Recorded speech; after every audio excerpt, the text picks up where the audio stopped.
2014 Jinling शहर, चीन। जून की तपती धूप जमीन को इस तरह गर्म कर रही थी मानो वह डामर की सड़कों से आखिरी बूंद तक पानी को वाष्पित करना चाहती हो। लू जो ने गाड़ियों के हॉर्न की आवाज़ सुनी और सड़क पर भागते दौड़ते व्यस्त लोगों को देखा। वह टेलीकॉम बिजनेस हॉल के सामने खड़ा होकर सीधा सड़कों को निहार रहा था। हालांकि उसकी पीठ पर कभी कभी ठंडी हवा चलती थी, लेकिन उसका मोटा परिधान उसे एयर कंडीशनिंग का सुख अनुभव करने से रोक रहा था। कोई पूछ सकता है वह यहाँ क्यों खड़ा था? बिल्कुल, जीविका के लिए। ठीक है, चलिए स्पष्ट करें। टेलीकॉम बिजनेस हॉल ने वीवो मोबाइल्स के साथ मिलकर गर्मियों की छुट्टियों में एक प्रचार कार्यक्रम शुरू किया था।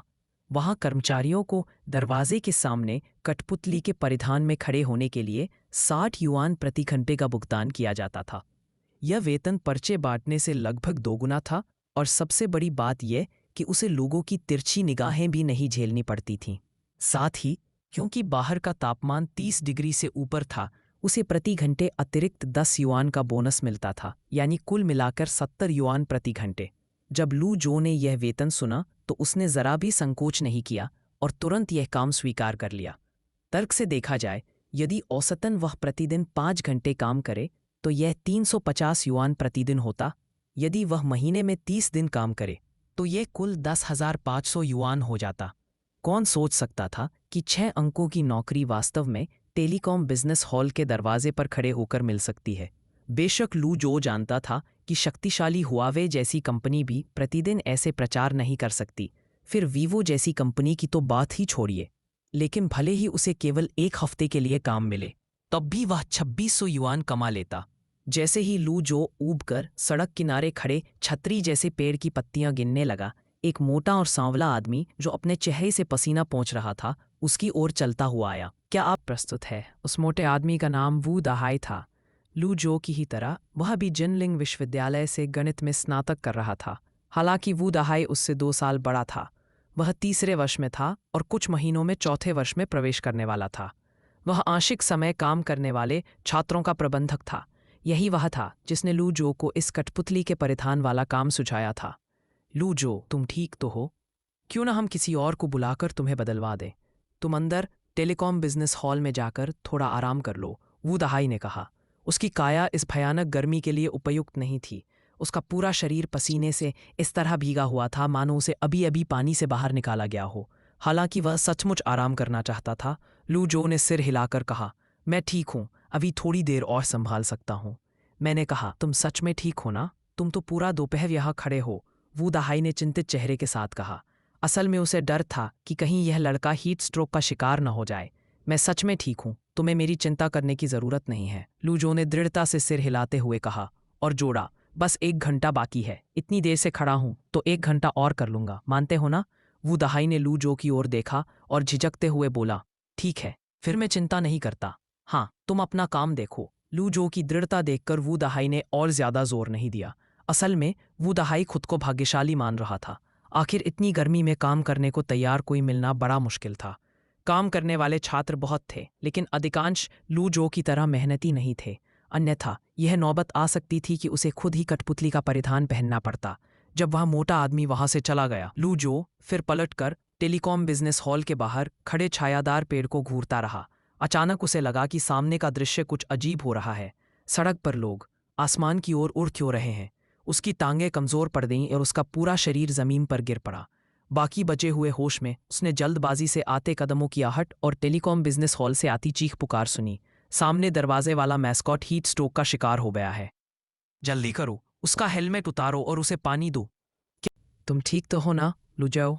भगवान के लिए कुछ तो बोलो। कोई प्रतिक्रिया नहीं। यह ठीक नहीं है। जल्दी उसे अस्पताल ले जाओ। मेरी कार का इस्तेमाल करो। उसकी दृष्टि से अंतिम किरण भी लुप्त हो गई और चारों ओर सिर्फ असीम अंधकार छा गया। लू जाओ जिनलिंग विश्वविद्यालय में का प्रथम वर्ष का छात्र था और कुछ महीनों में वह दूसरे वर्ष में प्रवेश करने वाला था। शुरुआत में उसने सॉफ्टवेयर इंजीनियरिंग के लिए आवेदन किया था, लेकिन कुछ अंकों की कमी के कारण उसका चयन नहीं हो पाया।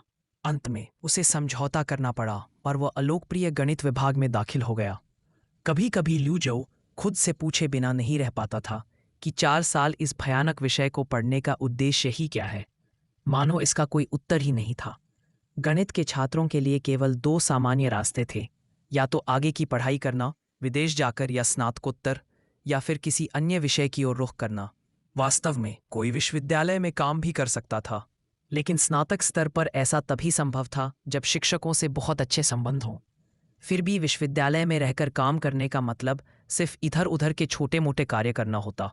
यह बेहतर था कि मास्टर्स ही कर ली जाए। हालांकि लू जो के लिए मास्टर्स करना व्यावहारिक नहीं था। लू जो का परिवार जियांगलिंग में था। भले ही नाम जिनलिंग से मिलता जुलता था, लेकिन दोनों जगहों में हजारों मील की दूरी थी। उसका मध्यम वर्गीय पिता जियांगलिंग की एक धातु फैक्ट्री में काम करता था। उसकी बीमार माँ सेवानिवृत्त थी और उनका इलाज काफी खर्चीला था। पूरा परिवार पिता की आय पर निर्भर था।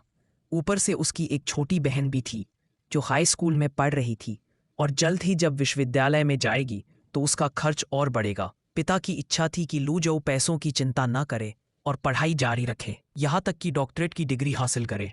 लेकिन लू जो अच्छी तरह जानता था कि यह संभव नहीं था, चूंकि उसने पहले ही आधा कदम समाज में रख दिया था। अब उसे अधिक वास्तविक मुद्दों पर विचार करना था, और सबसे मुख्य समस्या थी पैसे की। वह नहीं चाहता था कि अपने परिवार पर बोझ बने, ना ही अपनी छोटी बहन के भविष्य में बाधा डाले। इसलिए विश्वविद्यालय में प्रवेश लेते ही उसने यह निश्चय कर लिया था कि वह आर्थिक रूप से आत्मनिर्भर बनेगा। जब अन्य छात्र युवा जीवन का आनंद क्लबों में गाकर या पुस्तकालयों में मेहनत से पढ़ाई करके ले रहे थे, तब वह पर्चे बांटने, राउटर लगाने और खाना पहुंचाने का काम कर रहा था।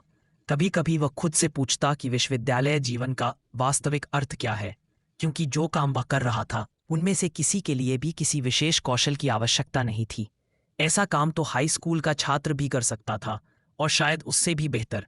कम से कम वे कुछ घंटों तक बाहर खड़े होकर एयर कंडीशनर वाले कमरे की छाया को तरसते हुए हीट स्ट्रोक का शिकार तो नहीं होते। फिर भी जैसे गणित विषय की डिग्री का करियर वाला सवाल था, वैसे ही इस सवाल का भी कोई उत्तर नहीं था। उसी क्षण वह गिर पड़ा। जब उसकी चेतना अंततः लौटी तो लू जो आश्चर्यचकित होकर चारों ओर की सफेद जगह को घूरने लगा। यह जगह क्या है? कोई उत्तर नहीं मिला। धुंधली सी स्मृति में उसे याद आया कि टेलीकॉम बिजनेस हॉल में उसे लू लग गई थी और कुछ दयालु लोग उसे कार में बिठाकर अस्पताल तक ले गए थे। लेकिन यह जगह बिल्कुल भी अस्पताल जैसी नहीं लग रही थी। सच कहें तो यह वास्तविक दुनिया जैसी भी नहीं लग रही थी। जैसे ही लू जो इस परिस्थिति से बेचैन होने लगा, अचानक उसके सामने एक अर्धपारदर्शी स्क्रीन प्रकट हुई। डर के मारे वह उछलकर पीछे हट गया। हाईटेक सिस्टम, यह क्या कमाल है! लू जो स्तब्ध रह गया जब उसने देखा कि उस अर्धपारदर्शी स्क्रीन पर धीरे धीरे काले अक्षर उभरने लगे। उसी क्षण उसका दिल उत्साह से धड़कने लगा। क्या यह संभव है कि मुझे वह पौराणिक सिस्टम मिल गया है? उसने ऑनलाइन ऐसे कई उपन्यास पढ़े थे। गले को उत्तर रखते हुए उसने पूछा, सिस्टम, तुम क्या कर सकते हो? हालांकि कोई रहस्यमयी आवाज उसके सवाल का उत्तर नहीं दे रही थी, लेकिन पारदर्शी होलोग्राफिक स्क्रीन पर शब्द प्रकट होने लगे। हाईटेक सिस्टम, यह सिस्टम उपयोगकर्ता की शिक्षा स्तर को बढ़ाने के लिए समर्पित है। जहां तक सिस्टम के रहस्यों का सवाल है, उन्हें उपयोगकर्ता स्वयं खोजे। सिस्टम की विशेषताओं के लिए उपयोगकर्ता को विस्तृत निर्देश दिए जाएंगे। सिस्टम का मुख्य इंटरफेस इस प्रकार है। कोर साइंस, टेक्नोलॉजी ट्री का मुख्य तना सैद्धांतिक ज्ञान पर आधारित है। इसका स्तर 10 तक सीमित है। अनुभव अंक केवल मिशनों से अर्जित किए जा सकते हैं और सामान्य अंकों से परिवर्तित नहीं किए जा सकते। एक पूरा टेक्नोलॉजी ट्री भविष्य की तकनीकी संभावनाएं और विशाल इंजीनियरिंग मिशनों को अनलॉक करेगा। ए, गणित, मैथमेटिक्स, सभी विषयों की नींव। यह अन्य विज्ञान विषयों की स्तर सीमा निर्धारित करेगा। बी, भौतिकी, फिजिक्स, ब्रह्मांड को समझने में मदद करेगी। सी, जीव विज्ञान, बायोलॉजी, स्वयं को समझने में मदद करेगी। डी, इंजीनियरिंग, उपकरणों, पर्यावरण और दुनिया को बदलने का विज्ञान। ई, सामग्री विज्ञान, मटेरियल साइंस, सामग्री और इंजीनियरिंग को अलग नहीं किया जा सकता। एफ, ऊर्जा विज्ञान, एनर्जी साइंस, जीवाश्म ईंधन से लेकर हीलियम 3 तक, लिथियम बैटरी से लेकर एंटी मैटर बैटरी तक, वायरलेस ट्रांसमिशन से लेकर अत्यधिक लंबी दूरी की लेजर ट्रांसमिशन तक। जीवन संपूर्ण रूप से एंट्रोपी के उपयोग पर निर्भर करता है। ऊर्जा का विकास तारों और सागरों के पार स्थित है। जी, सूचना विज्ञान, इंफॉर्मेशन साइंस, जीन्स ईश्वर का कोड है, वहीं कोड का अंतिम लक्ष्य है एक ईश्वर का निर्माण। प्रौद्योगिकी शाखा, टेक्नोलॉजी ब्रांच, ये टेक्नोलॉजी ट्री की शाखाएं हैं। किसी विशेष तकनीकी शाखा को अनलॉक करने के बाद स्तर बढ़ाने के लिए अनुभव अंकों, एक्सपीरियंस पॉइंट्स की आवश्यकता होती है। एक अनुभव अंक इक्वल एक सामान्य अंक जनरल पॉइंट में बदला जा सकता है। उदाहरण, जेनेटिक्स लेवल 1 को अनलॉक करने के लिए बायोलॉजी लेवल 1 चाहिए, लेकिन आप 100 सामान्य अंक खर्च करके जेनेटिक्स लेवल 1 को सीधे भी अनलॉक कर सकते हैं। 0/1000 जेनेटिक्स लेवल 2 को लिए बायोलॉजी लेवल 2, इंजीनियरिंग लेवल 1 और 1000 अनुभव अंक आप सीधे लेवल 2 तक बढ़ सकते हैं। तकनीकी ब्लूप्रिंट नाम से ही स्पष्ट है, आसानी से समझ आने वाले तकनीकी डिजाइन। इनमें छोटे प्रोजेक्ट जैसे नैनो चिप से लेकर विशाल प्रोजेक्ट जैसे डायसन स्फीयर तक हो सकते हैं।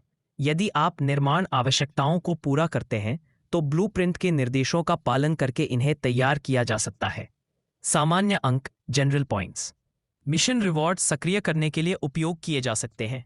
200 अंक खर्च करके एक नया रैंडम मिशन बनाया जा सकता है। तकनीकी समस्याओं को हल करने के लिए खर्च किए जा सकते हैं। समस्या को हल करने की कीमत विषय के स्तर, तकनीकी कठिनाई और समाधान की कठिनाई पर निर्भर करेगी। मिशन, प्रत्येक बार 3 रैंडम मिशन उत्पन्न होंगे। आप इनमें से किसी एक मिशन को चुनकर पूरा कर सकते हैं। मिशन पूरा होने पर संबंधित इनाम मिलेगा और मिशन पैनल तुरंत रीसेट हो जाएगा। लू जो समझ नहीं पा रहा था कि उसका चेहरा किस भाव में होना चाहिए। वह सोचता था कि गणित बेकार है, लेकिन सिस्टम ने सिद्ध कर दिया कि गणित ही सभी विषयों का पिता है। इस प्रकार का उद्धार उसे निशब्द कर गया। लेकिन लू जो शीघ्र ही और भी बड़ी आश्चर्यजनक चीज से सामना करने वाला था। जैसे ही निर्देश गायब हुए, उसके चरित्र पैनल सामने प्रकट हो गया।